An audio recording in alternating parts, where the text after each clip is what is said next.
This program sponsored by Marwadi University, Rajkot, Gujarat. Join Global Campus for a 360-degree education. నమస్కారం, welcome to I dream. నేను మీ విజిత. సాధారణంగా heart attack అనేసరికి చాలా మందిలో చాలా రకాల డౌట్స్ ఉంటాయి.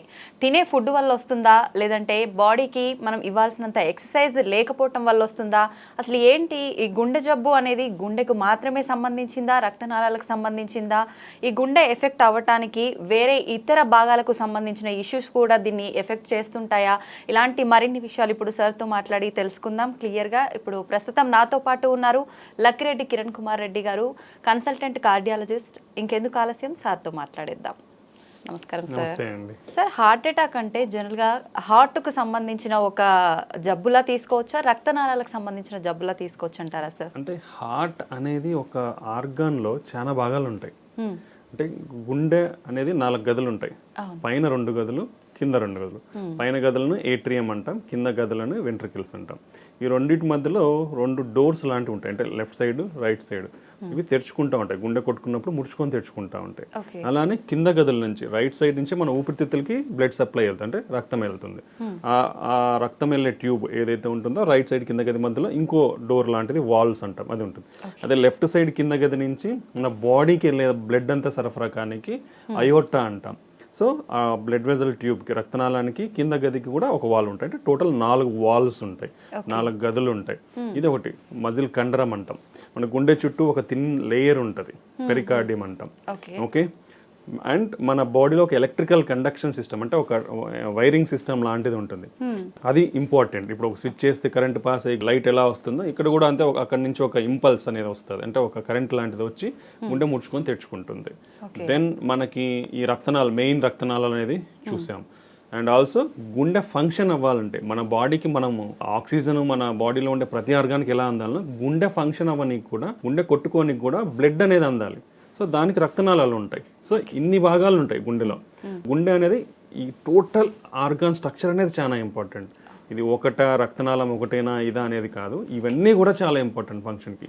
వీటిలో ఏ ప్రాబ్లం ఉన్నా గుండె వీక్ అవుతుంది, గుండె ఫెయిల్ అవుతుంది. ఇక్కడ ఏ చిన్న తేడా వచ్చినా ప్రాబ్లం వస్తుంది. డోర్స్ లాంటి వాల్స్ అనేది ముడుచుకోలేదనుకోండి, పంపింగ్ ఉండదు, ఫార్వర్డ్ పంపింగ్, ముందరికి రక్తం అనేది రాదు. అలానే వాల్వ్ ఇట్లనే ఓపెన్ ఉంది అంటే ముందరికి తగ్గిపోయి వెనక్కి వస్తూ ఉంటుంది, మళ్ళీ గుండెలోకే వస్తూ ఉంటుంది.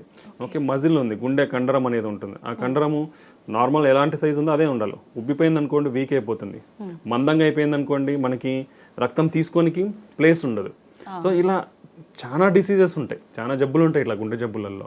సో ఇవన్నీ కూడా చాలా ఇంపార్టెంట్ గుండె ఫంక్షన్కి. హార్ట్ అటాక్ అనేది ఏంటంటామంటే, ఏదైతే గుండె ఉపరితలం పైన, గుండె పైన మనకు రక్తనాళాలు ఉంటాయి, లెఫ్ట్ సైడ్ 2, రైట్ సైడ్ 1. ఈ రక్తనాళాలలో బ్లాక్స్ అంటే ఇలా ట్యూబ్ అనుకోండి, ఈ ట్యూబ్ అనేది సన్నగా అయిపోవడం, ఇలా సన్నగా అయిపోవడాన్ని మనం బ్లాక్ అంటాం, మూసుకుపోవడం అంటారు. సో రక్తనాళాలలో పూడికలు కానీ బ్లాక్స్ కానీ ఉన్నప్పుడు మనకు హార్ట్ అటాక్ వస్తుంది.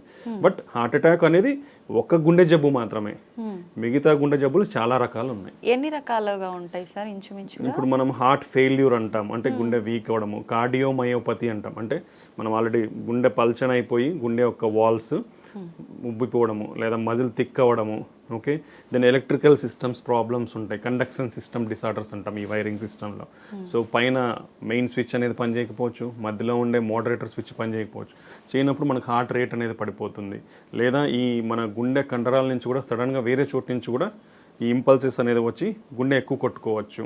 దీన్ని టెకీ అరిథమియాస్ అంటాం. అంటే హార్ట్ రేట్ విపరీతంగా 200, 200కి 300 వరకు రీచ్ అవుతుంది.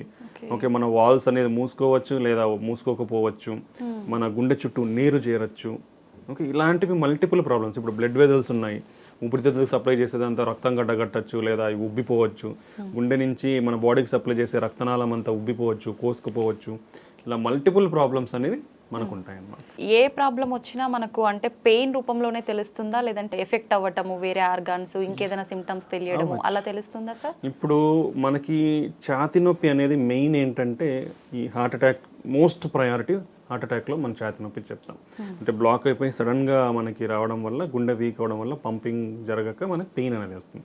అలా కాకుండా ఇప్పుడు వాల్వ్ సరిగా మూసుకోవట్లేదు, అయోటిక్ వాల్వ్ అంటాం. అంటే కింద గది నుంచి మెయిన్ బాడీకి ఏదైతే వాల్వ్ ఉందో అది సరిగా తెరవట్లేదు అనుకోండి, అప్పుడు కూడా మనకి బ్లడ్ సప్లై అనేది తగ్గిపోతుంది. బ్లడ్ సప్లై తగ్గిపోయినప్పుడు ఏదైతే ఫార్వర్డ్ మన బాడీకి బ్లడ్ సప్లై తగ్గినప్పుడే గుండెకు కూడా బ్లడ్ సప్లై తగ్గుతుంది. సో అలాంటప్పుడు కూడా పెయిన్ వస్తుంది, అంటే వాల్వ్ ప్రాబ్లం ఉన్నప్పుడు. లేదా మన మజిల్ హార్ట్ గుండె యొక్క కండరం అనేది లావ్ అయిపోయినప్పుడు ఏమవుతుంది, దీనికి బ్లడ్ సప్లై ఎక్కువ కావాలి. సో ఆ సప్లై అయ్యేది అంటే డిమాండ్ సప్లై మిస్ మ్యాచ్, మనకి కావాల్సినంత అందట్లేదంటే పెయిన్ వస్తుంది. సో ఇలా హార్ట్ అటాక్లో కూడా కాకుండా మిగతా వాటిలో కూడా మనకు ఛాతీ నొప్పి వస్తుంది. రెండవది ఊపిరి పీల్చుకోవడంలో ఇబ్బంది ఉండడం, అంటే ఇప్పుడు హార్ట్ పంపింగ్ అనేది ఇంపార్టెంట్ మనకి. ఈ హార్ట్ పంప్ అనేది సరిగా అవ్వకపోతే పై గదిలో రక్తం ఉండిపోతుంది. ఆ పై గదిలో రక్తం ఉండిపోయినప్పుడు లెఫ్ట్ సైడ్ అది మళ్ళీ బ్యాక్ ప్రెషర్స్, అంటే ఇప్పుడు ఏమైతుంది, డ్యామ్ ఉందనుకోండి, నీళ్ళు నిల్వ ఉన్నప్పుడు ప్రెషర్ అనేది వెనకలంతా బిల్డప్ అవుతా వస్తుంది. అలానే మన గుండె వీక్ అయినప్పుడు ఈ ప్రెజర్ అనేది పై గదికి వస్తుంది, లెఫ్ట్ సైడ్ పై గదికి. అదే ప్రెజర్ మరి ఊపిరితిత్తులకి సప్లై చేసే రక్తనాళాలంతా ప్రెజర్ పెరిగిపోతుంది. పెరిగిపోయినప్పుడు ఏమవుతుందంటే బ్లడ్ వెజల్ నుంచి బయటికి వచ్చేస్తుంది ఫ్లూయిడ్ అనేది. వచ్చినప్పుడు ఊపిరితిత్తుల్లో ఏముంటే గాలి పీల్చుకునేట్టు ఉంటాయి, ఆల్వియోలై అంటాం. సో దాంట్లో ఫ్లూయిడ్ అనేది అక్యుములేట్ అవుతుంది. ఫ్లూయిడ్ అనేది అక్యుములేట్ అయినప్పుడు ఆక్సిజన్ అనేది మన బ్లడ్లోకి సరిగా డిఫ్యూజ్ కాదు, అంటే సరిగా రాదనమాట. రానప్పుడు మనకి ఆక్సిజన్ కంటెంట్ అనేది తగ్గి ఆయాసం అనేది వస్తూ ఉంటుంది. సో ఈ విధంగా పంపు ఫెయిల్యూర్ ఉన్నప్పుడు, మన గుండె వీక్ అయినప్పుడు ఆయాసం వస్తుంది. రెండోది వాల్వ్స్ ముడుచుకొని తెరుచుకొని లేనప్పుడు కూడా మనకు వస్తుంది. లేదా వాల్వ్ లీక్ అవుతుంది, లీక్ అయినప్పుడు ఎందుకు గుండె ఉబ్బిపోతుంది, ఉబ్బిపోయినప్పుడు మళ్ళీ ప్రెషర్స్ అన్ని పెరిగిపోయినప్పుడు అంతా మనకు ఆయాసం వస్తుంది. ఇలా వాల్వ్ ప్రాబ్లం కానీ హార్ట్ పంపింగ్ ప్రాబ్లం కానీ ఉన్నప్పుడు మనకి ఊపిరి పీల్చుకోవడంలో ఇబ్బంది ఉంటుంది. సో ఇది ఒకటి. ఇంకోటి గుండెదడ ఏంటి, మన హార్ట్ రేట్ ఎక్కువ కొట్టుకుంటే మనకు తెలిసిపోతుంది, తక్కువ కొట్టుకున్నా కూడా గట్టిగా తెలుస్తుంది. అలా కాకుండా మన హార్ట్ ఉబ్బింది అనుకోండి, వాల్యూమ్ అంటాం, అంటే మన వాల్యూమ్ కూడా ఎక్కువైనప్పుడు పెరుగుతూ వస్తుంది. పెరిగినప్పుడు ఏమవుతుందంటే మనకి మన గుండె ఎక్కువ తెలుస్తుంది, అంటే కొట్టుకున్నట్లు బాగా తెలుస్తుంది. సో గుండెదడ కూడా హార్ట్ ప్రాబ్లమ్స్ ఉన్నప్పుడు వస్తుంది. ఇంకోటి ఏంటంటే ఈజీగా అలసిపోవడం. ఇప్పుడు హార్ట్ పంపింగ్ అయినప్పుడు మనకు ఫార్వర్డ్ ఫ్లో అంటాం, అంటే మన బాడీకి రావాల్సిన రక్తం అనేది తగ్గిపోయినప్పుడు మనకి ఈజీగా అలసిపోతాం, చిన్న చిన్న పనులకు కూడా మన చేత కాదు. సో ఇలా ఉంటే కూడా డెఫినెట్లీ హార్ట్ ప్రాబ్లం ఉన్నట్టు. నెక్స్ట్ వచ్చేసి కాలవాపులు వస్తాయి, పర్టికులర్లీ రైట్ సైడ్ గుండె ఫెయిల్ అయింది అనుకోండి, ఈ రైట్ సైడ్ నుంచి లంగ్స్లో బ్లడ్ ఫ్లో, మళ్ళీ ఆ లంగ్స్లో నుంచి మళ్ళీ లెఫ్ట్ సైడ్కి బ్లడ్ రావాలి. రాలేదనుకోండి పంపింగ్ తగ్గుతుంది కాబట్టి ఈ వెనకలంతా నిలిచిపోతుంది, అంటే మనకు వీనస్ సిస్టమ్ అనేది ఉంటుందన్నమాట. సో మన బాడీ నుంచి బ్లడ్ అంతా రైట్ సైడ్కి వస్తుంది, మళ్ళీ లంగ్స్కి వెళ్తుంది, మళ్ళీ లెఫ్ట్ సైడ్ హార్ట్కి వస్తుంది, మళ్ళీ బాడీకి వెళ్తుంది. ఇది సైకిల్ మన బాడీలో జరిగేది.